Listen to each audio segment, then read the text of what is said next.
السلام علیکم دوستوں اور ساتھیوں، یہ ویڈیو ڈاکٹر سید جعفر احمد کی کتاب شب گزیدہ سحر کے مضمون سے ماخوذ ہے۔ یہ ویڈیو قرارداد مقاصد اور دستور سازی سے متعلق ہے۔ وزیر اعظم لیاقت علی خان نے جن سیاسی کمزوریوں کی تلافی سول اور ملٹری بیوروکریسی پر انحصار کے ذریعے کرنے کی کوشش کی، وہ اس انحصار کے نتیجے میں مزید پختہ ہوتی چلی گئی۔ وقت گزرنے کے ساتھ ساتھ وزیر اعظم کا سیاسی بیس محدود سے محدود تر ہوتا چلا گیا۔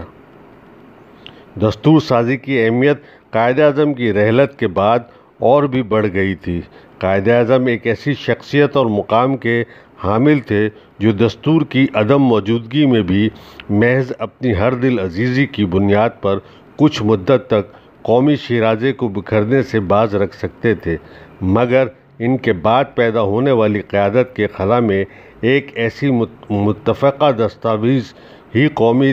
اتحاد کی واحد ضامن ثابت ہو سکتی تھی، جس میں شہریوں اور ریاست کے دائرہ کار حقوق و فرائض، ملک کی نظریاتی تشخص اور مرکز اور صوبوں کے اختیارات کا تعین کر دیا گیا ہوتا۔ بدقسمتی سے دستور سازی لیاقت علی خان اور ان کے رفقا کے لیے مشکل ثابت ہوا۔ دستور ساز اسمبلی کے پہلے اجلاس کے 19 ماہ بعد یعنی مارچ 1949 میں دستور ساز اسمبلی صرف اتنی پیش رفت کر سکی کہ اس نے ایک قرارداد مقاصد کے نام سے منظور کی، جس کے بارے میں کہا گیا کہ اس میں ملک کے آئندہ دستور کے بنیادی اصول وضع کر دیے گئے ہیں۔ بغور دیکھا جائے تو 2.5-3 صفحے کی یہ قرارداد ایک ڈھیلی ڈھالی سی قرارداد تھی، جس میں انہی بنیادی اصولوں کا اعادہ کر دیا گیا تھا جن کا ذکر مسلم لیگ قیام پاکستان سے بہت پہلے سے کرتی آئی تھی۔ اس قرارداد میں بعض بلند آہنگ عزائم کا اظہار ضرور کیا گیا تھا، مگر اس کے مندرجات سے یہ بات بالکل ثابت نہیں ہوتی تھی کہ اہم ترین دستوری موضوعات کی تفصیلات پر اراکین اسمبلی کے اختلافات ختم ہو چکے ہیں۔ جیسا کہ بعد کے واقعات سے ثابت ہوا، قرارداد مقاصد کی منظوری کے بعد بھی دستوری کشمکش جاری رہی، جس کے نتیجے میں دستور کا سازی کا کام انتہائی سست رفتاری سے آگے بڑھا۔ یاد رکھیے کہ دستور ساز اسمبلی کے پہلے اجلاس کے 19 ماہ بعد یعنی مارچ 1949 میں دستور ساز اسمبلی صرف اتنی پیش رفت کر سکی کہ اس نے ایک قرارداد مقاصد کے نام سے منظور کی۔ 12 مارچ 1949 کو اسمبلی نے بنیادی اصولوں کی ایک کمیٹی کا تقرر کیا، جس کے ذمے یہ کام لگایا گیا کہ وہ مستقبل کے دستور کے بنیادی خد و خال کے بارے میں اپنی سفارشات پیش کرے گی۔ اس کمیٹی نے اپنی رپورٹ 28 ستمبر 1950 کو پیش کی، مگر 18 ماہ کی طویل مدت صرف کرنے کے بعد بھی کمیٹی ایک عبوری رپورٹ ہی پیش کر سکی، اور یہ رپورٹ بھی بعض اہم مسائل کے ضمن میں اپنی حتمی سفارشات پیش کرنے سے قاصر رہی۔ بعض دیگر امور پر اس نے اپنی سفارشات پیش کی، مگر وہ سفارشات بھی بڑی حد تک متنازع ثابت ہوئی۔ بنیادی اصولوں کی کمیٹی کی رپورٹ کے بعد بالخصوص 3 موضوعات سیاسی نزاع کا باعث بنے رہے۔ ان میں ریاست کے امور میں مذہب کے عمل دخل، مرکز اور صوبوں کے درمیان تقسیم اختیارات اور قومی زبان یا زبانوں کے موضوعات شامل تھے۔ یاد رکھیے کہ بنیادی اصولوں کی کمیٹی نے اپنی رپورٹ 28 ستمبر 1950 کو پیش کی، مگر 18 ماہ کی طویل مدت صرف کرنے کے بعد بھی کمیٹی ایک عبوری رپورٹ پیش کر سکی۔ دستور ساز اسمبلی میں دستور سازی میں ہونے والی تاخیر لیاقت علی خان کی سیاسی دشواریوں کا نتیجہ بھی تھی اور ان کا سبب بھی۔ سیاست کے میدان میں جن رجحانات کی داغ بیل ڈالی جا رہی تھی وہ کسی طور خوش آئند ثابت نہیں ہو سکتے تھے۔ پاکستان جمہوری ذرائع سے قائم ہوا تھا۔ اس کے قیام کے مقاصد میں ایک جمہوری معاشرے کے قیام کا مقصد پیش تھا، مگر ابتدا ہی میں جس طرز سیاست کو رواج دیا گیا اس کا جمہوری انداز فکر سے دور کا بھی واسطہ نہیں تھا۔ ملک میں جمہوری کلچر کی بنیادیں رکھنے کی بڑی ذمہ داری مسلم لیگ پر عائد ہوتی تھی، جو غیر منقسم ہندوستان میں مسلمانوں کے متحدہ پلیٹ فارم کی حیثیت سے ابھری تھی۔ مگر قیام پاکستان کے بعد لیگ زبردست فکری انتشار اور بے عملی کا شکار ہونا شروع ہوئی۔ تب یہ بھی واضح ہو کر سامنے آیا کہ جمہوریت کے ساتھ لیگ کی کمٹمنٹ بڑی حد تک لفاظی پر مشتمل ہے۔ قیام پاکستان کے بعد ایک اہم سوال یہ تھا کہ اب جبکہ پاکستان وجود میں آ چکا ہے اور لیگ اپنے مقصد میں کامیاب ہو چکی ہے تو کیا مسلم لیگ کو اب بھی اسی شکل میں موجود رہنا چاہیے؟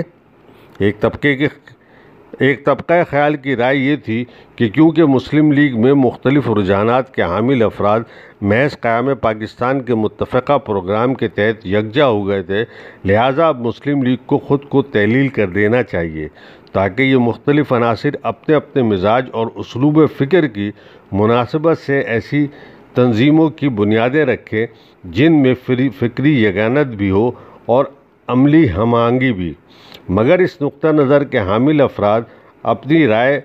پر لیگ کے اکثریتی ارکان کو قائل نہ کر سکے اور ایک دوسرے طبقہ فکر کی رائے کو قبولیت کا اعزاز حاصل ہوا، جس کا خیال تھا کہ مسلم لیگ کو نہ صرف باقی رہنا چاہیے بلکہ ملک کی رہنمائی کے فرض کو بھی ادا کرنا چاہیے۔ ایک حد تک اس مؤخر الذکر حلقے کی رائے قابل فہم تھی۔ مسلم لیگ کی تحلیل کے نتیجے میں اتنی مختلف النوع قوتیں صرف ایک پلیٹ فارم سے نکل کر کھڑی ہوتی کہ اس وقت کے حالات میں ان کو پھر مجتمع کرنا، خواہ وہ 2 یا 3 مختلف پارٹیوں کے پلیٹ فارموں پر کیا جاتا، خاصا مشکل ثابت ہوتا اور سیاسی افراتفری کی ایک غیر ضروری صورتحال وجود میں آ جاتی۔ مگر مسلم لیگ کے تسلسل کے فیصلے کو جس طرز فکر نے قابل اعتراض بنایا وہ لیاقت علی خان سمیت بعض مسلم لیگیوں کا یہ موقف تھا کہ کیونکہ پاکستان مسلم لیگ کی کوششوں سے عالم وجود میں آیا ہے، لہٰذا مسلم لیگ ہی قومی وحدت کی علامت اور حب الوطنی کی بلا شرکت غیر حامل ہے۔ اسی طرز فکر نے منطقی طور پر اس دلیل کو جواز فراہم کیا کہ کیونکہ ملک مسلم لیگ نے قائم کیا ہے لہٰذا اس میں حکومت کرنے کا اختیار بھی اسی کے لیے مخصوص ہے۔ یہ دلیل اس وقت تکرار کے ساتھ دی گئی جب ملک میں مسلم لیگ کی پالیسیوں سے برگشتہ ہونے کے بعد چند لیڈروں نے اس جماعت سے علیحدگی اختیار کرنے کے بعد ایک نئی جماعت کی داغ بیل ڈالی۔ جناح عوامی لیگ کے نام سے وجود میں آنے والی یہ پارٹی جو بقول شوش کاشمیری لیاقت علی خان کے ماتوبین پر مشتمل تھی، حکومت وقت کی جانب سے زبردست تنقید کا نشانہ بنی۔ جناح عوامی لیگ کے کنوینر حسین شہید سہروردی مقرر ہوئے اور اس جماعت میں نواب افتخار حسین ممدوٹ، پیر ماں شریف، خان غلام محمد خان لوند اور میاں عبدالباری وغیرہ جیسے سرگرم افراد شامل تھے۔ جناح عوامی لیگ مسلم لیگ کے اقتدار کا متبادل فراہم کرنے کی غرض سے قائم کی گئی تھی، مگر یہ ان بنیادی اصولوں کے خلاف نہیں تھی جو تحریک آزادی کے دوران مسلم لیگ کے منشور کا خاصہ رہے تھے۔ اس جماعت میں جناح کا لفظ بھی یہ باور کرانے کے لیے شامل کیا گیا تھا کہ یہ جماعت قائد اعظم کے افکار کو روب عمل لانے کے لیے اس لیے قائم کی جا رہی ہے کیونکہ مسلم لیگ ان افکار سے دور ہو چکی ہے۔ نئی جماعت پر مسلم لیگی وزراء اور دیگر سرکاری عناصر کی جانب سے ملک دشمنی اور غداری کے الزامات عائد کیے گئے۔ خاص طور سے حسین شہید سہروردی کی حب الوطنی کو ایک باقاعدہ مہم کے ذریعے مشکوک بنانے کی کوشش کی گئی۔ تقسیم کے بعد کلکتہ کے فسادات کو رکوانے کے خاطر سہروردی نے وہاں قیام کو اور ان کی ہندوؤں کے ساتھ ساز باز کا رنگ دیا گیا۔ وہ دن شاید لیاقت علی خان کے سیاسی کیریئر کا افسوسناک ترین دن تھا جب انہوں نے ایک جلسے میں سہروردی کے لیے پاکستان کے دشمن کے چھوڑے ہوئے کتے کے الفاظ استعمال کیے اور انہیں غدار اور جھوٹا قرار دیا۔ حب الوطنی اور اقتدار پر بلا شرکت غیر عزاداری کی اس رجحان کو سیاسی اختلافات رائے کو برداشت کرنے اور رواداری کے لیے کسی قسم کی گنجائش باقی نہیں رکھی۔ مسلم لیگ جس طرز فکر کو اختیار کر چکی تھی وہ یک جماعتی نظام ون پارٹی رول کے طرز کے نظاموں سے تو مناسبت رکھتا تھا مگر ایک جمہوری سیاست سے اس کا کوئی علاقہ نہیں تھا، اور آج بھی یہی صورتحال ہے۔ یہی تسلسل جاری ہے کہ اختلاف رائے کو برداشت کرنے اور رواداری کے لیے کسی قسم کی گنجائش باقی نہیں ہے۔ یہ رجحان ابتدا ہی سے پاکستان کی سیاست میں داخل ہو گیا تھا۔ دستور سازی کا یہ عمل چلتا رہا۔ دستور کی تیاری کا کام رک کر چل رہا تھا اور چل کر رک رہا تھا۔ دسمبر 1952 میں بنیادی اصولوں کی کمیٹی نے اپنی رپورٹ پیش کی۔ مذکورہ کمیٹی کی عبوری رپورٹ لیاقت علی خان کے زمانے میں پیش ہوئی تھی اور اس پر مختلف حلقوں کی جانب سے شدید اعتراضات ہوئے تھے۔ اب مکمل رپورٹ کے منظر عام پر آنے میں ایک مرتبہ پھر نت نئے اختلافات اور پرپیچ سوالات نے سر اٹھایا۔ بنیادی طور پر رپورٹ میں تجویز کردہ مشرقی بنگال اور مغربی پاکستان کے صوبوں کے لیے نمائندگی کا فارمولہ نزا بنا، جس کی بنا پر یہ رپورٹ بنگال پنجاب بحرانی رپورٹ کے نام سے مشہور ہوئی۔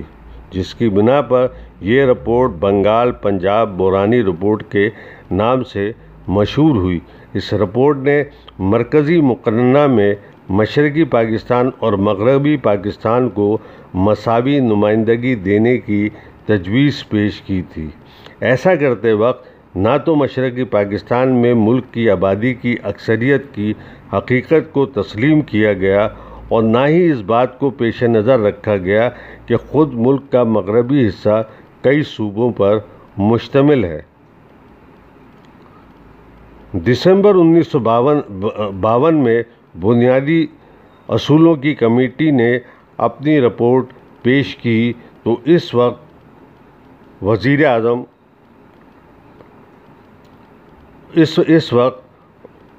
گورنر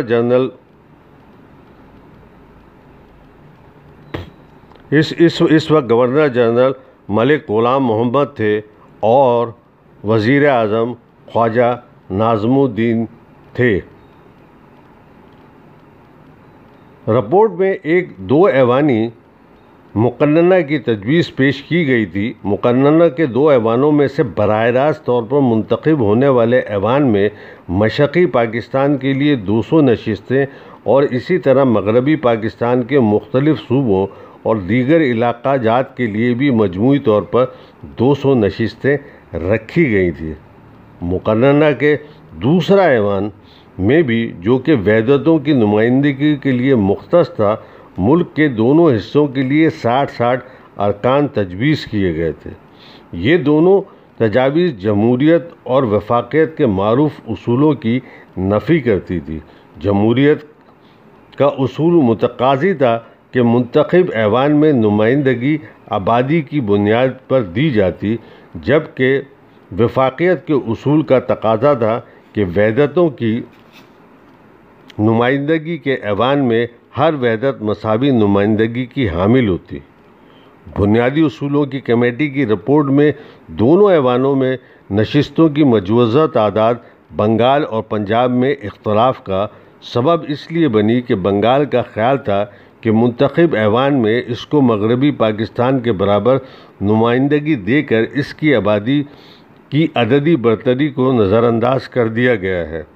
پنجاب کا اعتراض یہ تھا کہ ایوان بالا یا وحدتوں کے ایوان میں مغربی حصے کے تمام صوبوں کو الگ الگ طور پر مشرقی بنگال کے برابر نمائندگی نہ دے کر ان تمام صوبوں کی مجموعی نمائندگی کو مشرقی بنگال کی نمائندگی کے برابر رکھ کر ملک کے مغربی حصے کے ساتھ زیادتی کی گئی ہے۔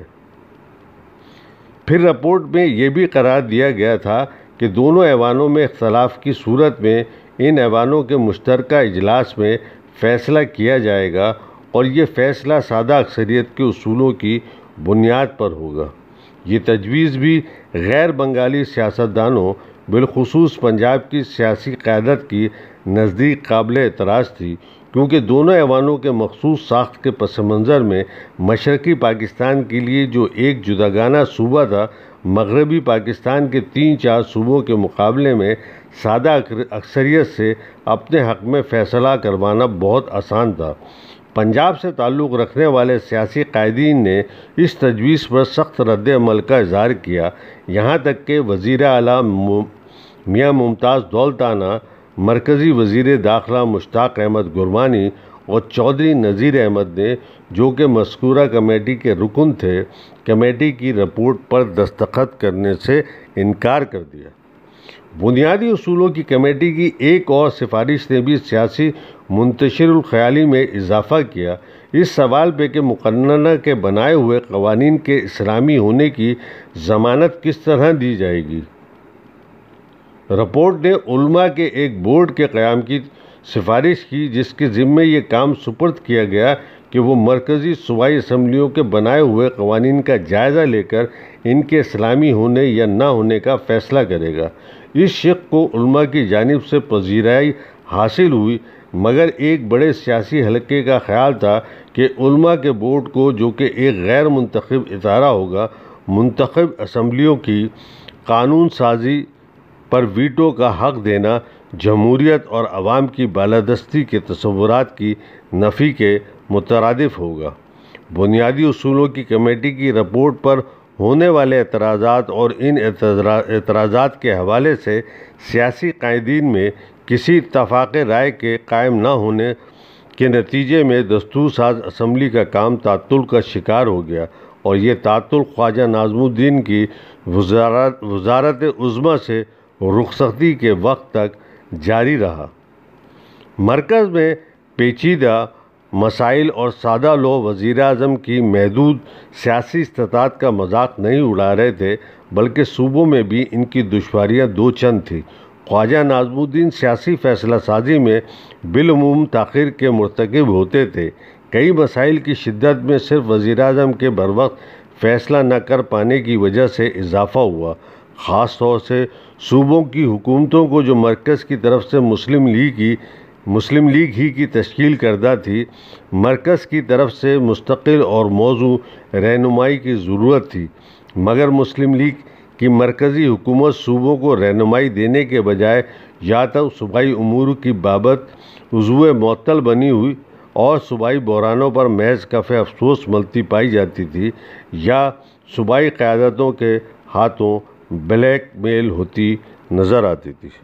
شکریہ دوستوں اور ساتھیوں۔